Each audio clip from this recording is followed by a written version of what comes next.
For 200 years, Britain was the most powerful nation in the world.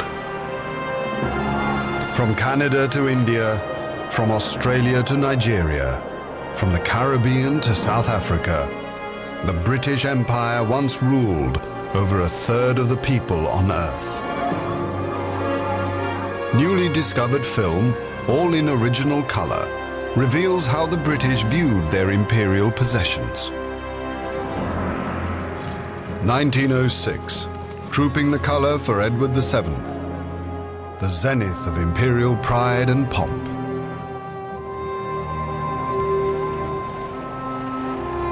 1919, a parade in Paris to celebrate the end of the First World War. Victory brought new riches, but exposed a vulnerable empire. Personal letters and diaries describe the experiences of the rulers and the ruled. The British flag never flew over more powerful or united an empire than now. Never did our voice count for more in determining the future destinies of mankind. Why do I regard British rule as a curse? It has impoverished the dumb millions. It has reduced us politically to serfdom. It has sapped the foundations of our culture. Britain's imperial history is a story of contradiction, discovery and progress, prejudice and oppression.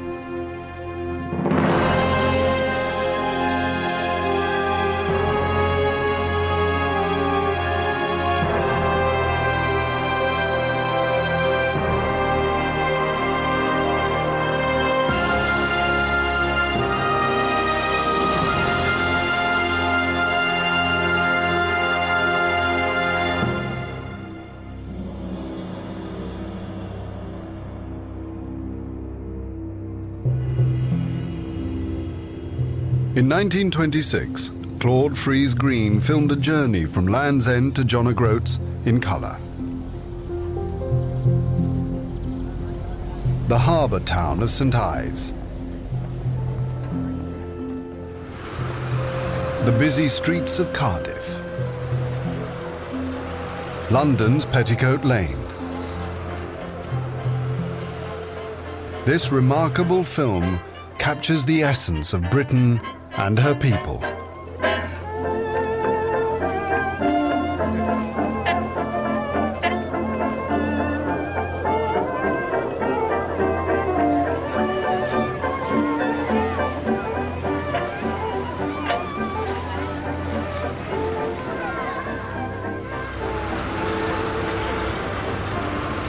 By 1926, the British have emerged from the First World War, tired but triumphant. Their new possessions span 1 million square miles.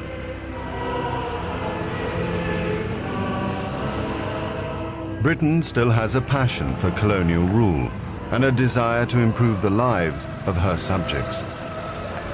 Field Marshal Douglas Haig. The call for imperial unity is not the selfish and despairing cry of an outworn people. The men who fought beside us in the Great War know that the old country, with all its problems and its difficulties, is not played out yet. But the grand optimism of empire is fading. Britain, the mother country, is divided by class and wealth. Her old industries, shipbuilding, textiles and coal are in decline. Employers reject calls for higher wages. The rise of trade unions threatens the old order. In May 1926, the miners walk out of the pits and the rest of Britain's organized labor follows. The general strike. Here is the last news bulletin for today. His Eminence Cardinal Bourne made the following declaration. There is no moral justification for a general strike of this character. It is therefore a sin against the obedience which we owe to God. From the Rhondda Valley, a miner's letter to the Workers' Weekly. Some men have laboured in this colliery 25 years, toiling so that their exploiters may live in luxury. Then they are cast upon the scrap heap. When a horse has served its purpose underground and become too old, it is mercifully shot. But when a man has served the same purpose, he is not shot, but left to exist on a mere pittance. He was fraternally CP from Abertrydur.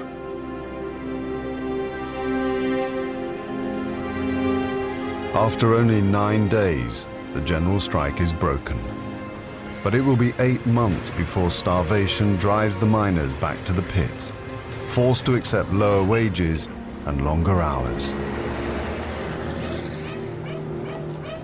Britain's ruling class has crushed the general strike with ease.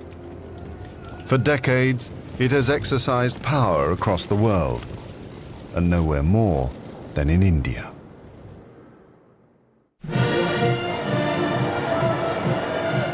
December 1911, the Delhi Durbar. George V is honoured as emperor. For the first time, colour film records an imperial event outside Britain. The British have been in India for over 200 years. Special correspondent to The Times, Stanley Reed, witnesses the imperial splendour. 20,000 armed men with a striking array of guns. Next, the Imperial Service Troops. The Maharaja of Bikaner takes personal command of his scarlet and white camel corps. Then, the great event of the day. The gallop past in line. They go by like the wind, not a man unhorsed, not even a helmet shed.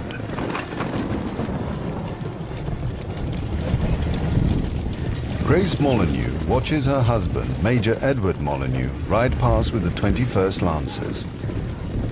We had splendid seats. It was far and away the best show we've seen yet. It was all done with great dignity. I think the natives must have been very impressed. But beneath this extravagant display of imperial loyalty, there lies a fragile Raj. British rule in India has been challenged by a decade of nationalist protest and terrorist violence. Viceroy Lord Hardinge remains resolute.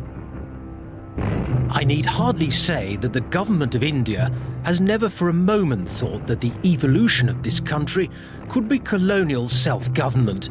The idea is ridiculous and absurd. 1 year later, a Bengali revolutionary tries to assassinate Lord Hardinge. He survives, but it is another warning that British power in India is fading.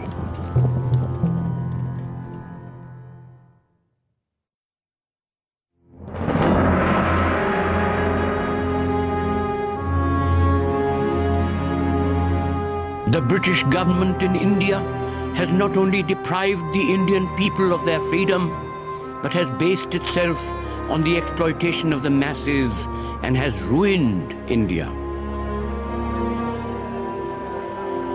We believe that India must sever the British connection and attain complete independence. Jawaharlal Nehru, President of the Indian National Congress, January 1930. Indian nationalism has grown in strength and ambition. In a series of reforms, Britain makes concessions towards Indian self-government. But imperial zealots are horrified at the prospect of relinquishing the Raj. Viscount Rothermere. British rule in India is irreplaceable. It has been bought by British lives and built up by British capital. If we had not gone to India, she would still be in a state of semi-barbaric anarchy.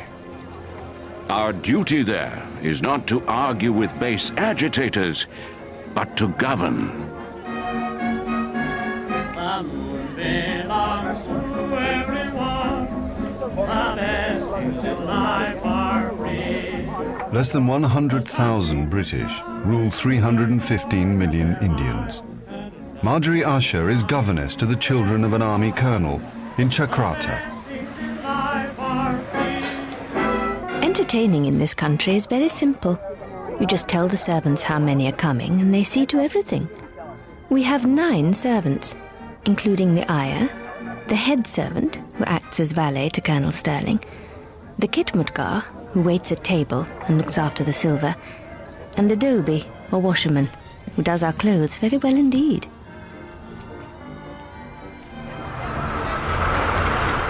For some British women, India offers the promise of adventure. Army wife Florence Riddle. The way in which most women in India pass their days is too boring for me. I have never been nervous of natives, for there is something in our white blood which gives us a feeling of superiority over black blood. I've learned that when one passes a strange bundle of dirty rags, it is not a dangerous lunatic, but merely a holy Hindu. Extreme dirt seems to accompany extreme holiness.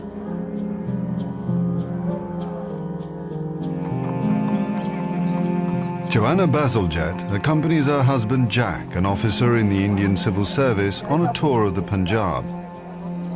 She writes an account in her diary. An early start on the 12th for our 26-mile journey by river to Chaunta. Some 70 bullock skins had been collected. Katnaus, they are called. The animal has been carefully skinned through the hind leg, so that when the eyes, nose, mouth, and other orifices have been patched, it forms an immense bladder, which can be blown up through a leg by man-puff. For us, they rig 2 skins side by side with a legless chair on each and a box between for our feet. Very comfortable. And each boat has an auxiliary crew of 3 or 4 to paddle, tow, and guide us along, and, very important, puff up our bladders every half an hour.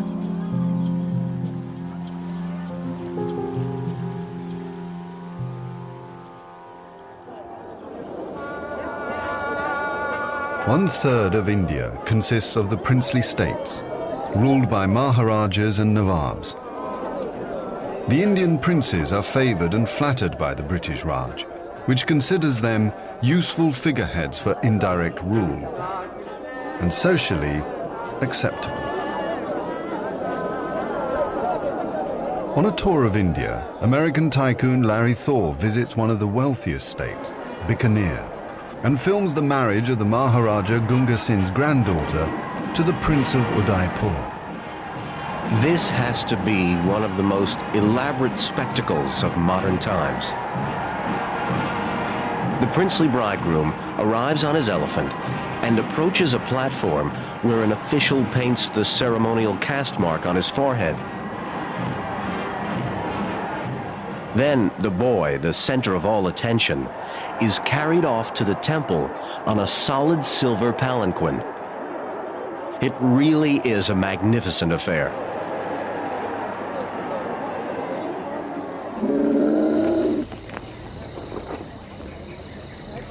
The ultimate social occasion for India's elite is the tiger hunt.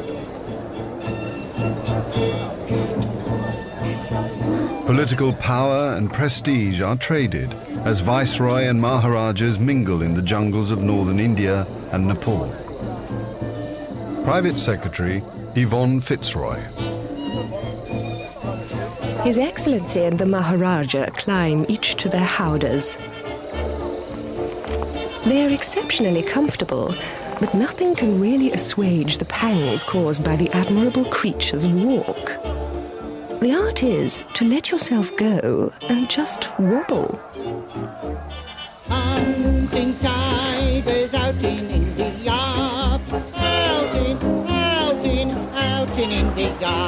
They bite, they scratch, they make an awful fuss. It's no use stroking them and saying puss, puss, puss. No! Hunting tigers out in India, out in India. Yeah. In a manual on tiger hunts, the Maharaja Bahadur Benali describes ring hunting. I first saw shooting tigers in rings when I was invited by my esteemed friend Colonel O'Connor. Buffalo calves were tied in the jungle as bait. About 50 elephants were sent out to circle the place where the tiger was likely to conceal itself. Then, when the ring was ready, orders were given for a couple of elephants to go inside and find out where the tiger was. The tiger, which remained encircled for such a long time, usually got enraged, charging the elephant that went near it.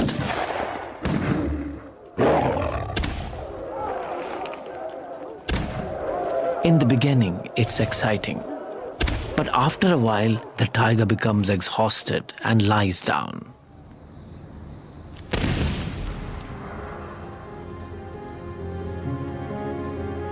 With 2 or 3 rings being made a day, I have seen hundreds of tigers being shot.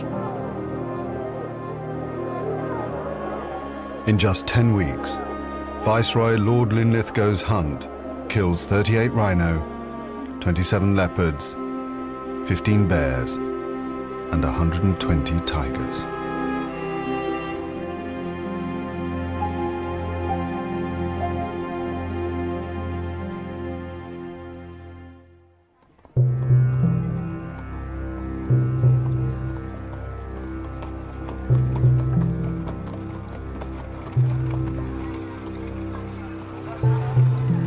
While the British enjoy the luxuries of the Raj, most of their Indian subjects live in dire poverty.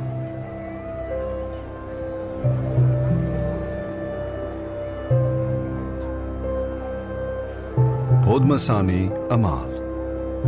The British Raj imposed taxes for everything. What are these taxes? Is it to suck out our lifeblood? They plunder us for our money and make us living corpses. Look into a railway carriage.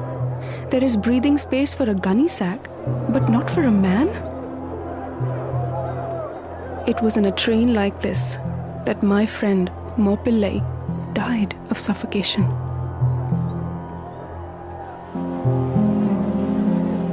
British India is divided into 7 provinces with many languages and religions.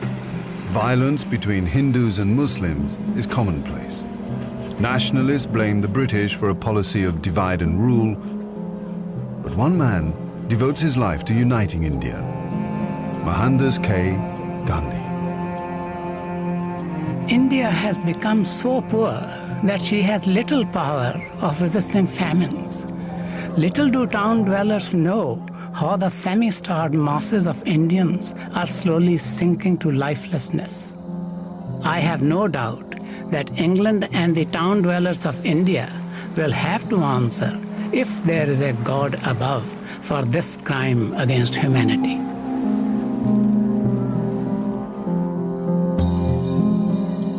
By the 1930s, a new generation of British civil servants is beginning to understand India's plight.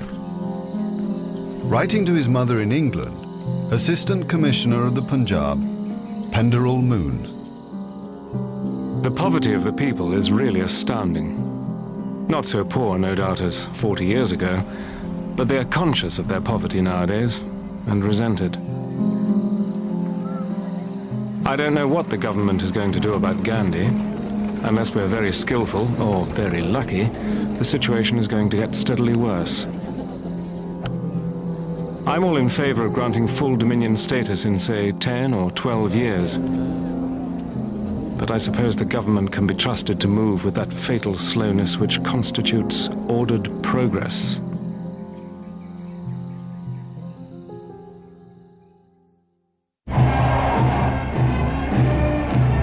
On the 12th of May 1937, George VI is crowned King Emperor of 570 million people. The spirit of empire is reinforced.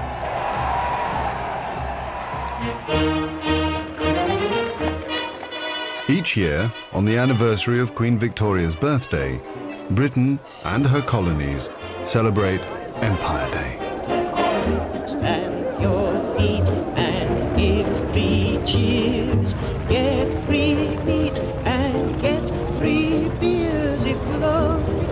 the Empire Party.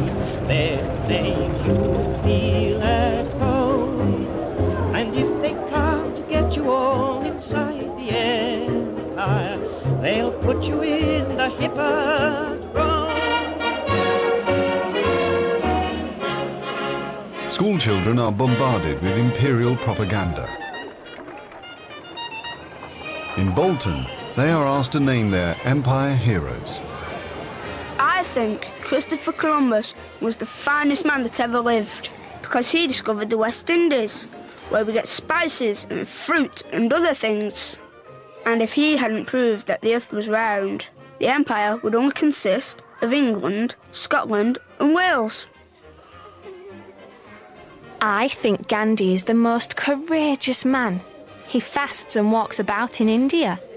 Gandhi has his hair shaven off and never lets it grow. He doesn't think it's right.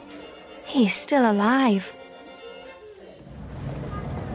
In 1938, as Adolf Hitler threatens to build his own European empire, patriotic enthusiasm in Britain reaches its zenith. Glasgow hosts an empire exhibition. It attracts over 12.5 million visitors. I'm having a great time. There's a huge amusement park here, and yesterday I spent 6 shillings on amusements alone. We did the Dominions. The Mounties were interesting, but shorter than those in the films. The teachers took us to see the giraffe-necked women.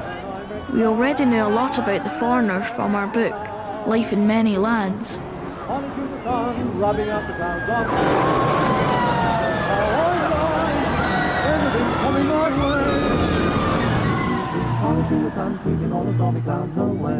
They must have known just how I like it.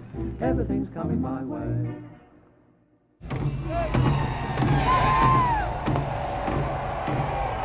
Facing the threat of war with Germany, King George VI and Queen Elizabeth visit their dominion Canada to rally support for Britain. Thousands of subjects pay tribute to their imperial king and queen. In Calgary, Canadian Prime Minister William Mackenzie King. The Indian chiefs were, for the most part, fine-looking men, and in their full costume, very colourful. I had a first-rate talk with the Queen. She spoke about their courtesy and graceful bearing, and their erect ways. She remarked they were very like the Scotch in some respects.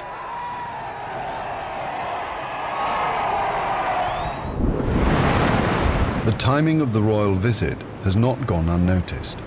A telegram from Sir Neville Henderson, British ambassador to Berlin.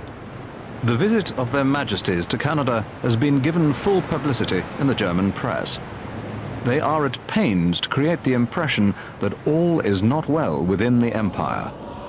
It was believed that the king would very soon travel to India to receive the imperial crown. That their Majesties have visited Canada instead is a sign that London is trying to establish the political security of the mother country by coordinating the Anglo-Saxon element in Canada and the USA. Canada's loyalty to the crown is secured.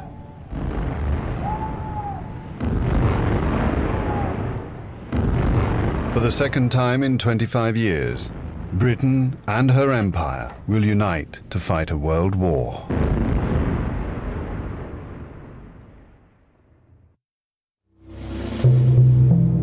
The Prime Minister of Australia, Right Honourable R.G. Menzies.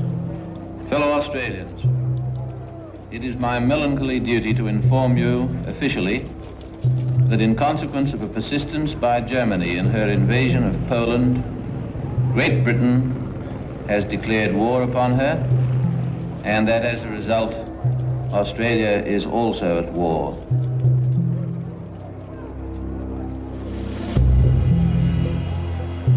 Troops from all over the British Empire mobilize for the Second World War. Almost 1 million men from Australia and New Zealand, over 700,000 from Canada, 600,000 from Africa, and 2.5 million from India. dominions and colonies remain loyal, but there is less of the patriotic fervour of the First World War. Government Minister Oscar Skelton. It is very doubtful if a majority of the people of Canada would have voted for war. There's a feeling that this is not our war, that the British government, who blundered into it, should have been allowed to blunder out. Soldiers from Burma and India are trained for war in the Far East. 19-year-old Kishan Tawari. My father's friend, Colonel Kilroy, insisted he must send 2 of his 5 sons into the army. Some members of our family said, why should we join the army and fight on the British side? We want independence.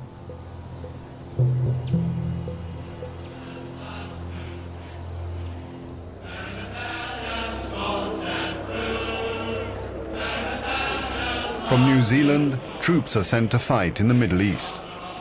A Maori soldier writes a farewell letter to his wife.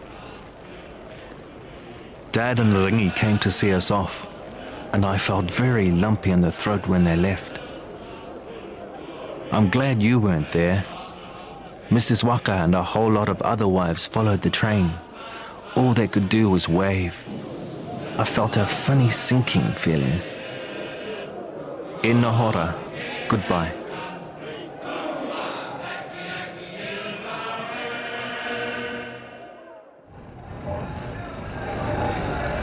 The wealth of empire is mobilized for war. Canada supplies vital food and munitions to the mother country.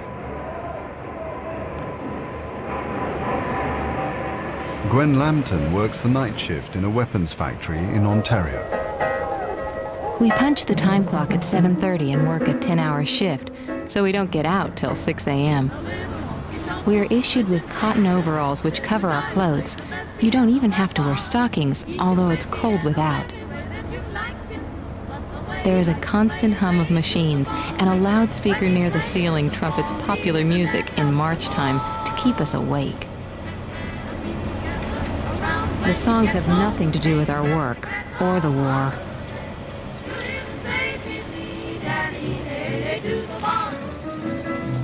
To boost morale, Britain's Prime Minister Winston Churchill broadcasts across the Atlantic. Canada occupies a unique position in the British Empire. We have suffered together and we shall conquer together. The Canadian people share many of the hardships of the British home front. Rosemary Ridge writes to friends in London. No doubt you have heard of our rationing here. We get half a pound of sugar and 4 ounces of coffee per week. That's cutting it pretty stiff, but if the folks in Britain can survive and still smile, why can't we? Keep the old spirit soaring. Mom Ridge.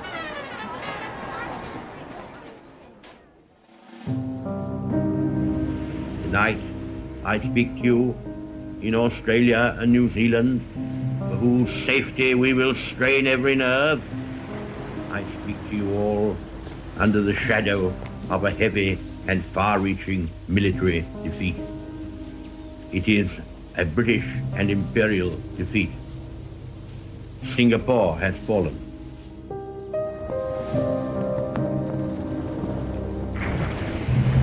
February 1942. Britain's empire in the Far East has collapsed with shameful speed. Australia is exposed. Minesweepers patrol the coast. Troops are recalled from the Middle East. Australians brace themselves for a Japanese invasion. Their new Prime Minister, John Curtin. The fall of Singapore is a smashing blow to British prestige. It opens the battle for Australia just as Dunkirk opened the battle for Britain. No longer may we depend on external support.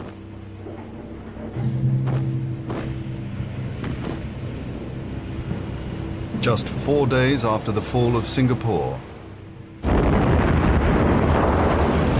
the Japanese bombed the northern city of Darwin.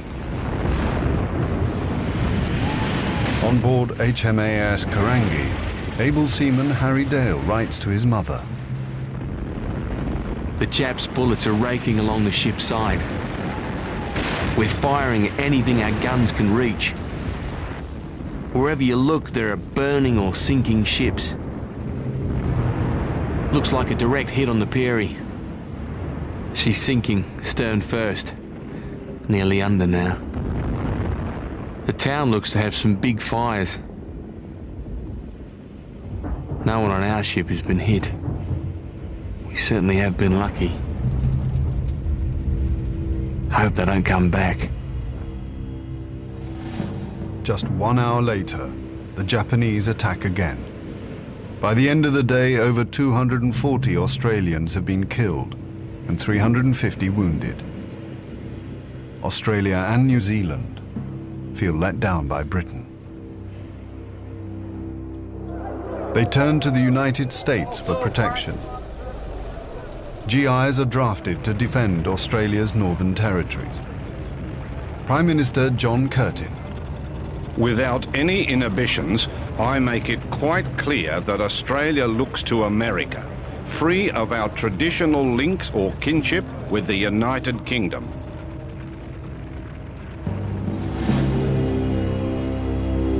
By 1945, British and Indian troops have retaken Burma. In June, Australia joins forces with America to expel the Japanese from British Borneo.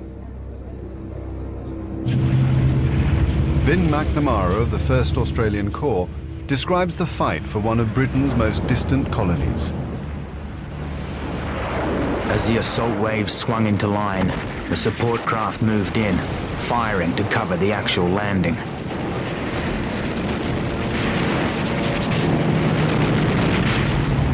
The troops clung to their rifles and their tin hats. Some were slightly seasick.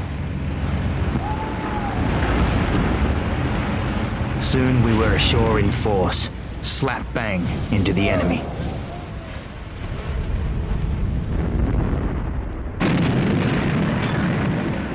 The campaign which developed was a heartbreaking jungle operation.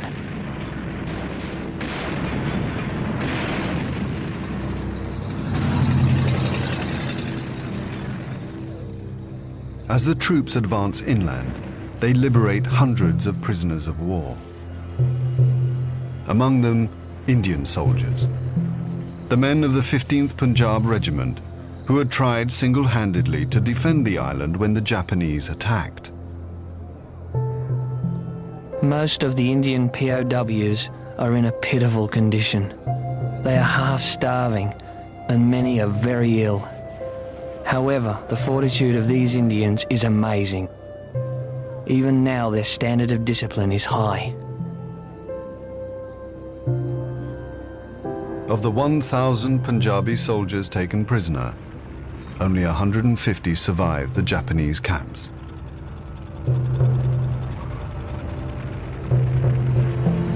It takes 3 months to secure Borneo. On liberation, Chief Abdul Hamid delivers a note of thanks.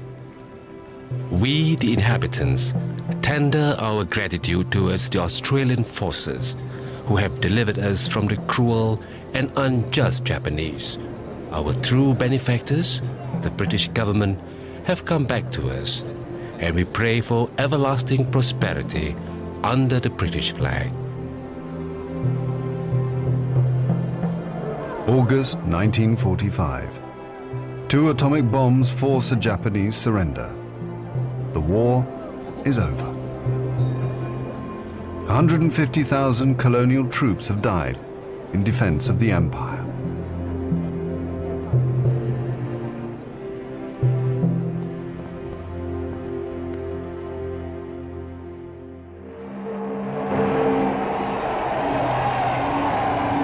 While victory is celebrated across the globe, British people contemplate the future of their empire, changed forever by war. I still feel it's the greatest empire the world has known. We should all feel grateful for the way it rallied round, without any compulsion to do so. It seems that British empire building has had some good results. I don't like empire and what it signifies. The coloured peoples have been exploited by us as a means of profit, and by doing so, unemployment and poor living has been created at home. I don't mind British Commonwealth, but definitely not empire. We are witnessing now the nemesis of our own imperialism. It always seemed to me that the empire should be an object of shame rather than pride.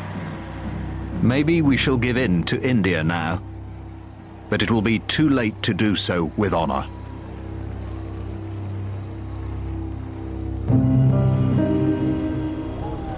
Following victory in Europe, Britain's new Prime Minister, Clement Attlee, had arrived in Potsdam to meet with the leaders of the new superpowers, US President Harry Truman and Soviet leader Joseph Stalin.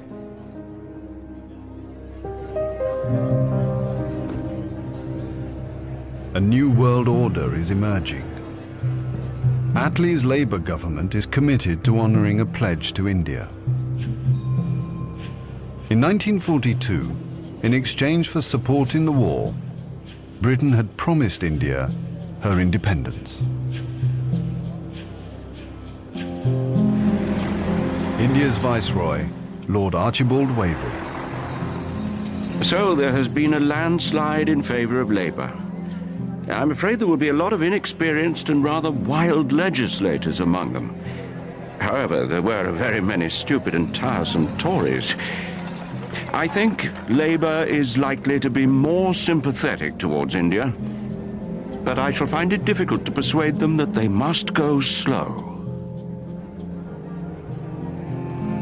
At the Viceroy's lodge in Simla, Wavell hosts a conference between India's political rivals, Mahatma Gandhi of the Hindu-dominated Congress and Muhammad Ali Jinnah, leader of the increasingly powerful Muslim League.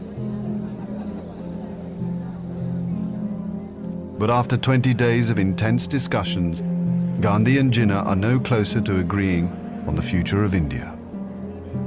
Dear Mr. Gandhi, to achieve the freedom and independence of the peoples of India, it is essential to accept the division of India as Pakistan and Hindustan. Dear Mr. Jinnah, last evening's talk has left a bad taste in the mouth. Our talks seem to run in parallel lines and never touch one another. Wavell has failed to bring Hindu and Muslim together. Communal rioting is intensifying. The British sense they are losing control. Attlee needs to find a new viceroy to lead India to independence. I thought very hard and looked all around, and suddenly I had what I now think was an inspiration. I thought of Mountbatten.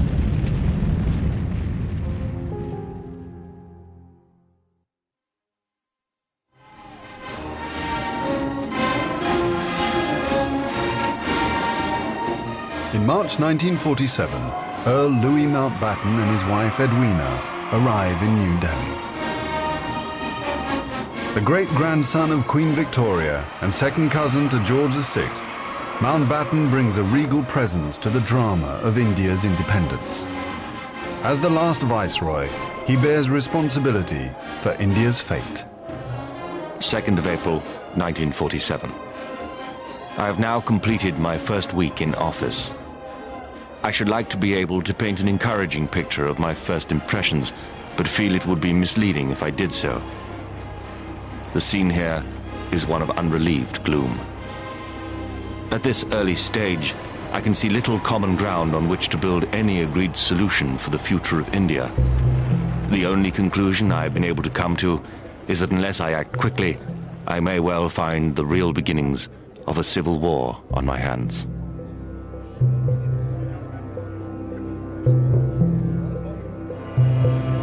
By May, attempts to create a unified India have failed. Gandhi retreats from political life. Muhammad Ali Jinnah, leader of the Muslim League, and Jawaharlal Nehru of the Indian National Congress concede to divide India. Fearing a total loss of control, Mountbatten brings forward the transfer of power to August. Two nations will be created by partition, a secular India and a new homeland for India's Muslims, Pakistan. Communal violence is escalating. Lady Mountbatten visits a refugee camp in the Punjab. I talked to a great many of the victims. One's heart ached for them. Many families have been completely destroyed, whilst those who had survived lived in permanent fear of future aggression. It was such a sad tour. The devastation is like the Blitz at its worst. The killed, maimed, and homeless. It's tragic.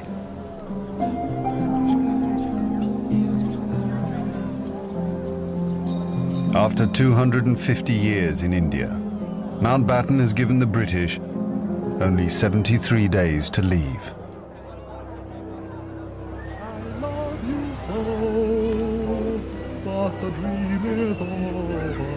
Writing to his wife in England, Indian Civil Service officer Alan Flack. 7th of August, 1947. My darling sweetheart. Yesterday I got a wire from government saying that my services would not be required after the 15th. So, it's definite now. I swim every day and play golf in the evenings, but I do hope to get a passage out at the end of August. Jack said the other day that for all he knew, the British would be squashed off on boats and sent home. An idea for which there's much to be said. All my love, Alan.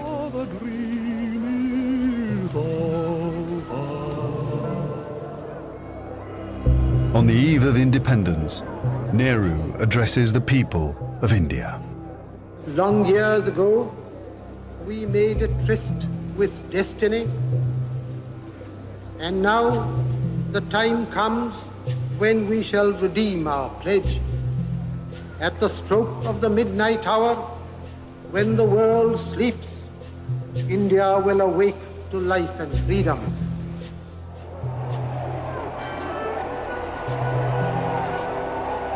The 15th of August, 1947, the British Empire in India has come to an end. The last Viceroy, Louis Mountbatten. The flag raising and the salute were done amid scenes of the most fantastic rejoicing. And as the flag broke, a brilliant rainbow appeared in the sky, which was taken by the crowd as a good omen.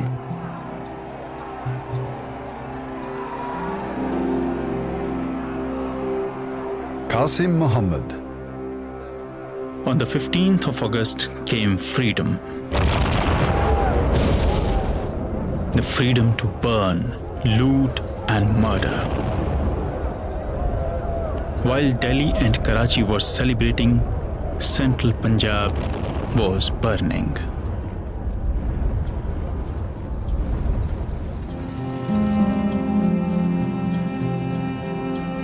Between August 1947 and March 1948, 4.5 million Hindus and Sikhs are forced to migrate from Pakistan to India.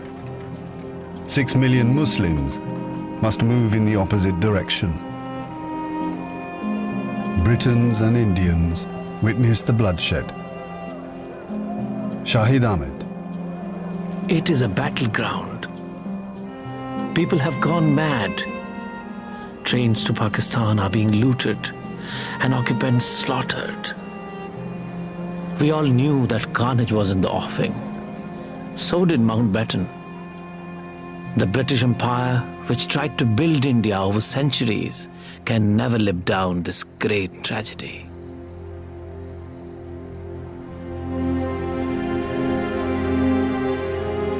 Lieutenant Colonel Hubert Boyd Hudson. The sight from the air was awe-inspiring. In this chaos, millions of refugees were struggling to get to India or Pakistan. Thousands of others were doing their best to prevent them, murdering them by the hundred. But death is nothing. There are things more terrible than death. the worst atrocities are in the newly divided Punjab. Fleeing refugees are terrified that their women will be raped. Gurmeet Singh. We felt totally helpless. We were completely surrounded. We had no weapons. We took the decision that all the women, our own family, must be killed. First, we killed the young girls with our own hands. Kerosene was poured over them, and they were set on fire. Women and children, where could they have gone? Kulwant Singh. My mother saw my father being killed. They cut him up into 100 pieces. I was trembling. At my feet, there were many bodies. There were fires all around. And then they threw the children into the fire. My mother, she hid me by my father's body.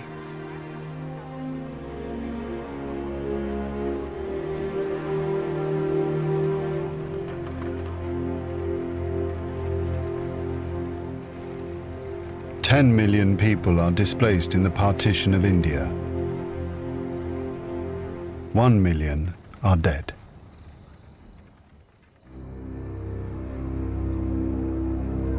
By the summer of 1948, most of the British have left. Hubert Boyd Hudson has been in India for 15 years. India is full of ghosts. Houses I have lived in, now inhabited by Indians, remind me of the days which will never come again. When the Viceroy drove past with a cavalry escort in red coats. I have seen the greatness of the British in India, but now it is all ended, and we are the last to leave, the few who are trying to tidy up the mess which this sudden splitting of an old empire has caused. Britain has lost its greatest imperial possession. Mahatma Gandhi once said that if India became free, the rest of the empire would follow. In the next 10 years, the fire of India's independence will spread around the globe, from the Middle East to Africa.